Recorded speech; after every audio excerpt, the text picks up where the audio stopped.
Елордада тұңғыш президент күні бас шаһардың ресми ауысуы. Тәуелсіздік мерекесінде ауқымды іс-шаралар ұйымдастырылады. Яғни 1 желтоқсан күні эстрада жұлдыздарының қатысуымен жаңа дәуір жарқын болашақ атты концерт өтеді. Ал елорданы ауыстыру құрметіне орай Астана арманы концерті халыққа көтеріңкі көңіл-күй сыйламақ.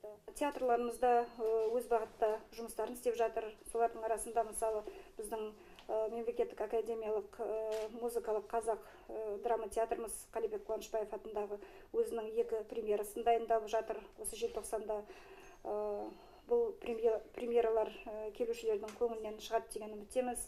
Орыс театрымызда өз бағытында жұмыс істеп жатыр. Астанада биіктігі 16 метрді құрайтын сырғанақ ашылады. Тәуелсіздік күніне орай Мұнан өзге коньки мен шана тебуді ұнататындар үшін тағы 11 сырғанақ жасалады. Биыл мұз қалашықтар, хан шатыр, қалалық алаң, ботаникалық бақта орналасады. Бұл мұз айдында әрбір демалыс сайын үлкен шаралар өткізіледі. Соның арасында әрине біздің концерттеріміз, театрландырылған қойылымдарымыз, жәрмеңкелеріміз. Аудандар мереке аясында білім ордаларында хоккей корттарын ашып, қысқы спорт түрлерінен жарыстар өткізеді. Алтын, күміс алқа иелерін марапаттап, қайырымдылық шараларын ұйымдастырады.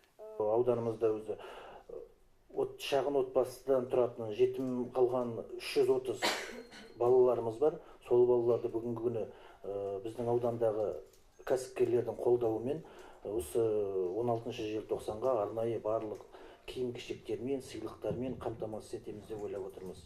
Өндіріс тұрғын алабында дәрігерлік амбулаторияның тапшылығы болған.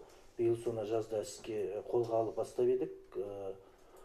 Жаңағы мемлекеттік жекеменшік әріптестік аясында жанұя отбасылық дәрігерлік амбулаториясы 16 желтоқсан қарсаңында іске қосылады деп ойлап отырмыз.